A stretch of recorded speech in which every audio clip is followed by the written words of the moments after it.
अस्सलाम वालेकुम, मेरा नाम डॉक्टर किरण आसिफ है। मैं ग्रीन स्टार में quality assurance and training department से मुंसलिक हूँ। आज की वीडियो में हम बात करने जा रहे हैं फैमिली प्लानिंग काउंसलिंग पर। अस्सलाम वालेकुम। वालेकुम अस्सलाम, बैठिए प्लीज़। जी बताइए कैसे आना हुआ? डॉक्टर साहब, मुझे आपसे ना कुछ ज़रूरी मशवरा लेना है। जी बिल्कुल, बताइए क्या मशवरा लेना चाहेंगी? लेकिन मेरी आपसे एक रिक्वेस्ट है कि जो भी बात मैं आपसे कर रही हूँ बस अभी हमारे दरमियान ही रहे। आप बिल्कुल बेफिक्र हो जाएं। आपके और मेरे बीच में जो भी बातें अभी इस कमरे में होंगी वो बिल्कुल हम दोनों के दरमियान ही होंगी और आपकी रजामंदी के बगैर किसी भी थर्ड पर्सन तक नहीं पहुँचेंगी। तो बताइए क्या मशवरा लेना चाह रही हैं, आप किस बारे में बात करना चाह रही हैं? दरअसल डॉक्टर साहब, मेरी बच्ची भी बहुत छोटी है और मैं चाहती हूँ कि मेरे हस्बैंड बाहर गए हुए थे, वो अब आ गए। इसीलिए मैं चाहती हूँ कि कुछ ऐसा हो कि मुझे हमल ना ठहरे। ठीक है, सही। तो आप बच्चों की पैदाइश में वक्फ़ा करना चाह रही हैं? जी जी। ठीक है, तो इस बारे में बिल्कुल मैं आपको तमाम मशवरा जो है वो फ़राहम करूँगी। मुझे अपना नाम बताइएगा प्लीज़। जी, मेरा नाम सबीन मुश्ताक। जी सबीन, उम्र बताइएगा अपनी। 32 साल। सबीन, कुछ सवालात करूँगी मैं आपसे, ठीक है? चूँकि आपको बच्चों की पैदाइश में वक्फ़े के हवाले से मशवरा करना है तो कुछ सवालात हैं जो इस हवाले से ज़रूरी हैं, ठीक है? आप तमाम सवालात को गौर से सुनकर सोचकर जवाब दीजिएगा और कोई सवाल जो आपकी समझ में नहीं आए मुझसे दोबारा पूछ लीजिएगा, ठीक है? शादी को कितना अर्सा हुआ है? 6 साल हो गए। इससे पहले आपके बच्चे कितने हैं? 3 बच्चे। ओके, 3 बच्चे हैं आपके। और खुदा न खास्ता कभी कोई बच्चा पैदा होकर फौत हुआ हो या कच्चा हमल ज़ाया हुआ हो? नहीं। छोटे बच्चे की उम्र कितनी है? 1 साल। बच्चे को दूध पिला रही हैं आप? जी। ठीक। सिर्फ अपना दूध पिलाती हैं या ऊपर से भी कुछ? ऊपर से भी देती हूँ। मिसेस अबीन, इससे पहले कि हम इसके बारे में आगे मशवरा करें तो थोड़ा सा मुझे ये बताइएगा कि अभी अगले 3-4 साल तक कैसे प्लान कर रही हैं ज़िंदगी में, क्या देखती हैं आगे अपने लिए? डॉक्टर साहब, अभी मैंने सच कुछ सोचा नहीं है, लेकिन क्योंकि अभी हस्बैंड भी वापस आ गए हैं, उनकी भी जॉब का कुछ पता नहीं है, तो फ़िलहाल मुझे नहीं पता कब तक का चाहिए, लेकिन चाहती हूँ कि वक्फ़ा हो जाए। ठीक है सबीन, तो कुछ सवालात आपसे पूछूंगी, हाँ ना में जवाब दीजिएगा, ठीक है?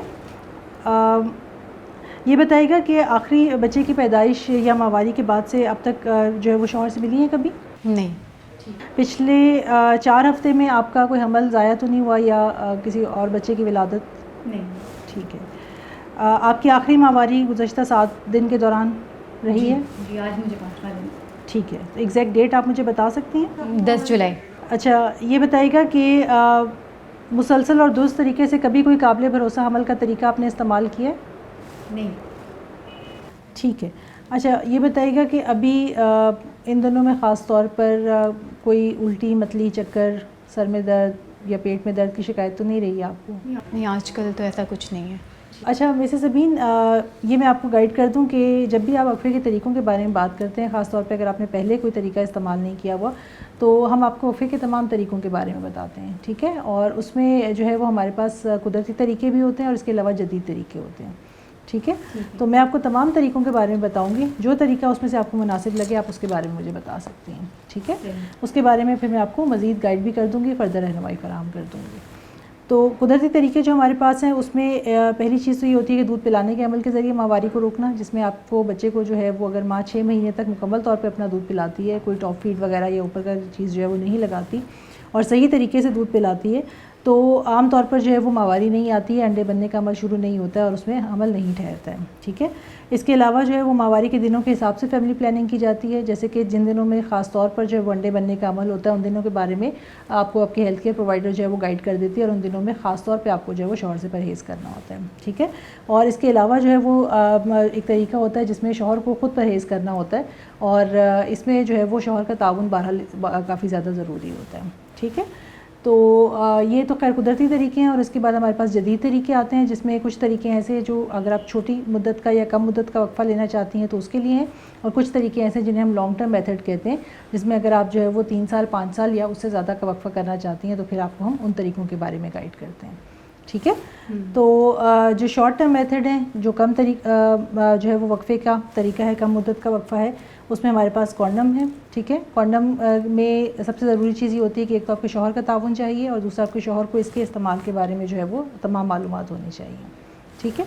उसके अलावा ख़वातीन जो तरीके इस्तेमाल कर सकती हैं उनमें हमारे पास पिल्स आती हैं, इंजेक्शंस हैं, IUCD है जिसको हम छल्ला भी कहते हैं, और इसके अलावा जो है वो इम्प्लांट है जिसमें बाजू में कैप्सूल रखा जाता है, अच्छा। ठीक है, तो मैं आपको इन तमाम तरीक़ों के बारे में जो है वो मुख्तसरन तमाम मालूमात दे देती हूँ। जो भी तरीका आपको बेहतर लगेगा, जिस तरीके के बारे में आप ज़्यादा श्योर होंगी, उसके बारे में मैं आपको मज़ीद डिटेल में भी गाइड कर दूँगी। ठीक है,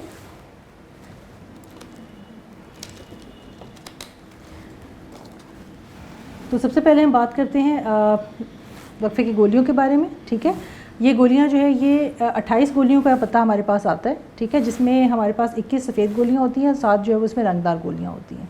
आपने माहवारी के पहले दिन से गोली शुरू करनी होती है या फिर महीने के बीच में आप किसी भी दिन से शुरू कर सकते हैं। ठीक है, ये आपने गोलियाँ, सफ़ेद गोलियाँ एक रूटीन के साथ खानी होती है, 1 गोली रोज़ाना बिला नागा।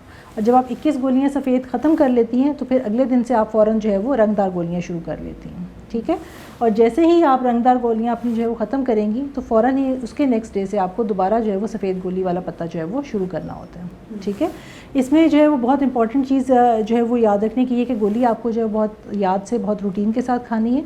ठीक है, और जैसे ही आपके पास सफ़ेद गोलियाँ ख़त्म होती हैं तो आपको जो है वो फ़ौरन ब्राउन गोली, और ब्राउन गोली जैसे ही ख़त्म होती है तो अगले दिन से फ़ौरन आपको बगैर इस चीज़ का इंतज़ार किए कि माहवारी आए, दोबारा से जो है वो सफ़ेद गोलियाँ शुरू करनी होती हैं।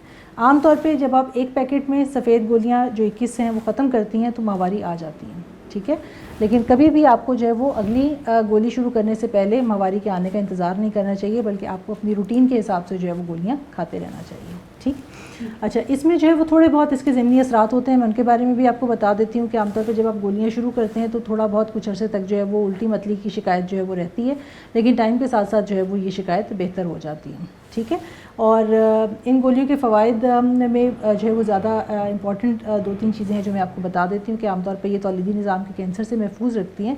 और इसके अलावा जिन औरतों को माहवारी में ज़्यादा खून पड़ने की शिकायत हो तो इन गोलियों के इस्तेमाल से माहवारी में जो खून पड़ने की शिकायत है वो भी कम हो जाती है और माहवारी वैसे भी बाकायदगी से आनी शुरू हो जाती है।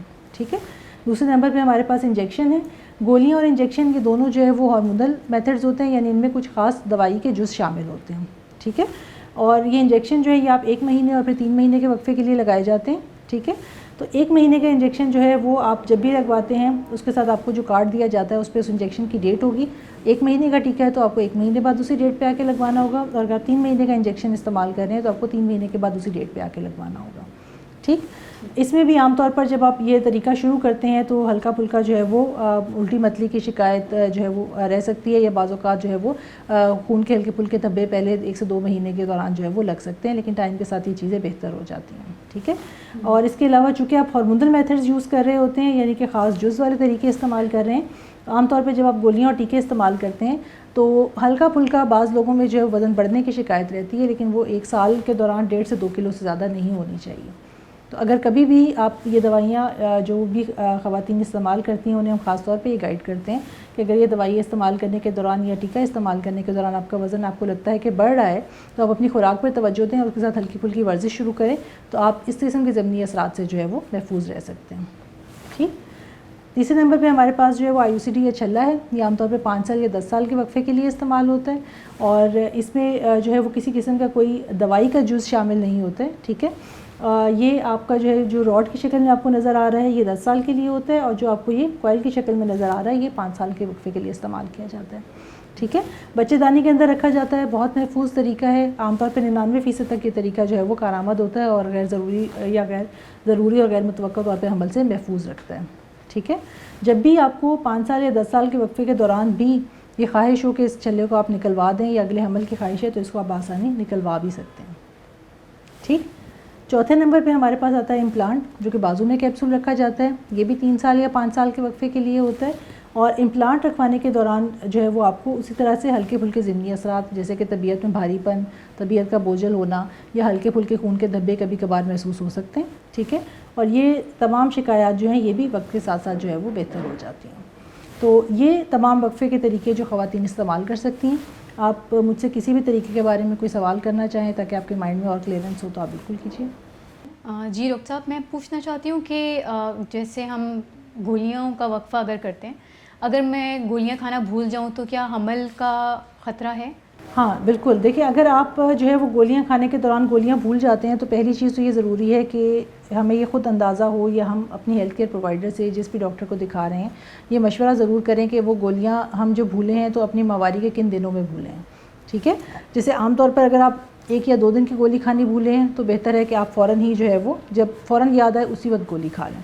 अगर आपने पहले या दूसरे हफ्ते में लगातार 3 दिन गोलियां खानी भूल गए हैं तो आपको जब याद आए फ़ौरन आप गोलियां खाएं, और उसके साथ साथ जो है वो आपको 1 हफ्ते तक कोई भी एक्स्ट्रा तरीका साथ में जो है वो इजाफी तरीका हमल से रोकने का जो है वो इस्तेमाल करना होगा, और बेहतर ये कि आप ECPs खा लें।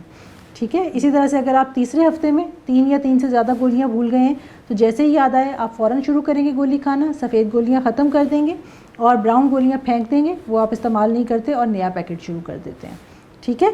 और इसके साथ साथ अगर आप पिछले 5 दिन में किसी भी खातून ने जो गोलियां खाना भूल गई है, शौहर से मिल चुकी हैं पिछले 5 दिन में इस दौरान, तो उसको इमरजेंसी टैबलेट या ECPs जो है वो इस्तेमाल करनी होती है। मुझे ये भी पूछना था कि जैसे आपने बताया कि 5 साल का और 10 साल का छल्ले में वक्फ़ा है, तो 10 साल का छल्ला वक्फ़ा करना महफूज है? हाँ जी बिल्कुल, आप जो है वो 5 साल या 10 साल के लिए रखवा सकते हैं। ठीक है। और बिल्कुल महफूज तरीका है ये वक्फ़े का। 99% केसेस में ख़वातीन जो है वो इसमें अनवांटेड प्रेगनेंसी से या जो है वो गैर मुतवक्को हमल से महफूज रहती हैं, और इंतहाई महफूज तरीका है ये वक्फ़े के लिए। और मैंने ये भी सुना है कि अगर हम रखवाते हैं इसको तो ये कभी ऊपर भी चढ़ जाता है, पेट में आ जाता है। अच्छा देखिए, उसमें ऐसा होता है कि IUCD के हवाले से जो है वो, बल्कि वक्फ़े के तमाम तरीक़ों के हवाले से कहीं ना कहीं जो है वो लोगों में कुछ गलत फहमियाँ पाई जाती हैं। तो जो बात आप कर रही हैं वो बिल्कुल सही नहीं है।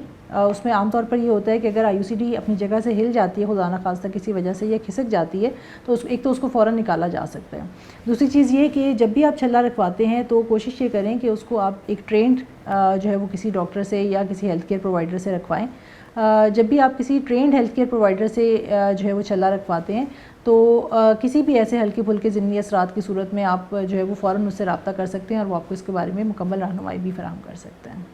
मुझे ये पूछना है कि इनमें से कोई भी ऐसा वक्फ़ा है जिसमें दूध पिलाने पे कोई असर पड़ता हो? नहीं, इसमें ऐसा देखिए, जो वक्फ़े के मेथड्स हैं ये आम तौर पर महफूज हैं। अगर आप गोलियां इस्तेमाल कर रही हैं तो गोलियां इस्तेमाल करते हुए वो ख़वातीन जिनके यहाँ बच्चे की अभी डिलीवरी हुई होती है और वो पहले 6 महीने के दौरान में होती हैं तो आइडियली उन्हें ये टैबलेट्स इस्तेमाल नहीं करनी चाहिए। ठीक है। इसके अलावा जो ख़वातीन 1 महीने का इंजेक्शन इस्तेमाल कर रही हैं उनमें जो है वो आम तौर पर ये होता है कि बाज़ दफ़ा हाँ या बिल्कुल माँ के दूध में हल्की फुल्की कमी वाक़या हो सकती है। तो बेहतर ये होता है कि ऐसी ख़वातीन जो है वो 3 महीने के इंजेक्शन्स का इस्तेमाल करें या फिर वक्फ़े का कोई लंबी मुद्दत का वक्फ़ा जो है वो इस्तेमाल करें। और अगर गोलियों का इस्तेमाल करना है तो फिर वो आम तौर पर जब बच्चा 6 महीने का हो जाए और ऊपर की खुराक खाना शुरू कर दे तो उस वक्त ये दवाई इस्तेमाल करना शुरू करें। डॉक्टर साहब, मुझे IUCD समझ आ रहा है, मुझे लगता है कि मुझे ये अपनाना चाहिए, लेकिन मैं ये सोच रही हूँ कि अभी मैंने वक्फ़े का सोचा नहीं कि मैं कितने लंबा का वक्फ़ा करूँ। तो अगर मैं सिर्फ 6 महीने का वक्फ़ा करना चाहूँ तो क्या फिर मैं इसे निकलवा सकती हूँ? देखिए, छल्ला जो है वो आप या कोई भी खातून जो वक्फ़े का कोई तरीका इस्तेमाल करना चाहती है वो बिल्कुल महफूज तरीके से कर सकती हैं। और आमतौर पे ये 5 साल या 10 साल के लिए होता है, लेकिन जब भी कोई खातून जो है वो दोबारा हमल की ख्वाहिशमंद हो तो इस टाइम के दौरान कभी भी इसको निकलवाया जा सकता है। IUCD या छल्ला जब आप रखवाते हैं तो इसको निकलवाने के बाद जो है वो दोबारा हमल में आमतौर पर कोई ऐसी पेचीदगी देखने में नहीं आती है। मुझे समझ आ गया, मुझे छल्ला चाहिए डॉक्टर साहब, लेकिन मैं चाहती हूँ कि पहले मैं अपने शौहर से मशवरा कर लूँ। अगर वो आएंगे आपके पास तो क्या आप उन्हें मशवरा, जिस तरह आपने मुझे सारी चीज़ों के बारे में बताया है, क्या आप उन्हें भी समझा देंगी? बिल्कुल, आप जब भी चाहें उनको साथ लेकर आ सकती हैं। और जिस तरह से आपको वक्फ़े के तमाम तरीक़ों के बारे में रहनुमाई दी गई है, अगर आपके शौहर इनमें से किसी ख़ास तरीके के बारे में या सब तरीक़ों के बारे में जानना चाहें बिल्कुल गाइड किया जा सकता है। ठीक है। तो इसमें सिर्फ मुझे काइंडली ये बताइएगा कि आप को ख़ुद इसमें से कौन सा तरीका ज़्यादा बेहतर लग रहा है? छल्ला पसंद है, 5 साल। ठीक है। तो मैं फिर उसमें आपको जो है वो कुछ सवालात आपसे करूँगी, ठीक है, ताकि ज़हनी तौर पर आप और मैं इस नतीजे पर पहुँच जाएंगे छल्ले का इस्तेमाल आपके लिए मौजू है या नहीं है। ठीक है। या फिर आपको वक्फ़े के किसी और तरीके के बारे में मालूमात दी जाए। तो मुझे ये बताइएगा कि कभी बच्चेदानी से माहवारी के दिनों के अलावा खुदा न खास्ता खून आने की शिकायत तो नहीं रही है? नहीं। ये बताइएगा कि कभी जिस्म के निचले हिस्से में से खुदा न खास्ता कोई सफ़ेद रतूबत का इखराज या पेट के निचले हिस्से में दर्द इस और बुखार की शिकायत इस तरह से तो नहीं रहता? नहीं। ठीक है। कोई जिनसी बीमारी की शिकायत आप में या शौहर की तरफ ऐसा कोई मसला तो नहीं रहा? नहीं। ये बताइए, किसी तरह की कोई दवाई इस्तेमाल तो नहीं कर रही हैं, जैसे खुदा न खास्ता जो है वो एड्स के लिए या टीबी के लिए, टीबी के मसले के लिए? नहीं। अच्छा, ये बताइएगा कि आधे सर का दर्द या किसी और ऐसी शिकायत का मसला तो नहीं रहता है आपको? नहीं। शुगर, ब्लड प्रेशर, दिल की तकलीफ़, टांगों में खून का जमना, ऐसी कोई बीमारी तो नहीं रही है कभी? नहीं। हमल के दौरान कभी टांगों में खून जमने की शिकायत तो नहीं रही है? नहीं। अच्छा, ये बताइएगा कि कोई जिगर की बीमारी, छाती में कोई बीमारी, कोई गिल्टी, इस तरह का मसला तो नहीं है? नहीं। तो कभी बच्चेदानी में कोई रसौली वगैरह की शिकायत तो नहीं बताई है किसी ने? नहीं। ठीक है मिसेस सबीन, आप ने जितने भी जवाब दिए उनकी बेस पर हम ये कह सकते हैं कि UCD छल्ला आपके लिए बिल्कुल मौजू है। ठीक है, तो आप इसमें एक काम कीजिएगा, ये हमारी हेल्पलाइन का कार्ड है, हमारी पूछो हेल्पलाइन 0800 11171 इसका नंबर है। ठीक है, आप खुद बात करना चाहती हैं अपने शौहर से, बिल्कुल बात कर सकती हैं। इस हेल्पलाइन पे कॉल करके किसी भी तरह का कोई मशवरा लेना चाहती हैं, फैमिली प्लानिंग के बारे में, सेहत के आम किसी मसले के बारे में, तो बिल्कुल कर सकते हैं। और हमारे पास अब जब भी वापस आना चाहें ज़रूर आ सकते हैं। शुक्रिया डॉक्टर साहब। अपना बहुत ख्याल रखिएगा। अल्लाह हाफ़िज़। अल्लाह। जैसा कि आपने देखा कि हमने इस वीडियो में अपने क्लाइंट को फैमिली प्लानिंग के तमाम दस्तयाब तरीक़ों के बारे में मुकम्मल मालूमात दी है। इस बात का ख़ास ख्याल रखिए कि फैमिली प्लानिंग काउंसलिंग एक बहुत हसास मरहला है और इसमें क्लाइंट और हेल्थ केयर प्रोवाइडर के दरमियान मुकम्मल एतमाद और राज़दारी की फ़िज़ा मौजूद होनी चाहिए। इसके अलावा इस बात का भी ख़ास ख्याल रखिए कि जब भी आप अपने क्लाइंट को फैमिली प्लानिंग के किसी भी तरीके के बारे में मालूमात देती हैं या उसे वो तरीका फ़राहम करती हैं तो उसे दोबारा आने के बारे में ज़रूर बताइए और दोबारा मुआयने के लिए एक तारीख भी ज़रूर दीजिए। फैमिली प्लानिंग काउंसलिंग के बारे में ये थी हमारी आज की डिस्कशन। अपना बहुत ख्याल रखिए। अल्लाह हाफ़िज़।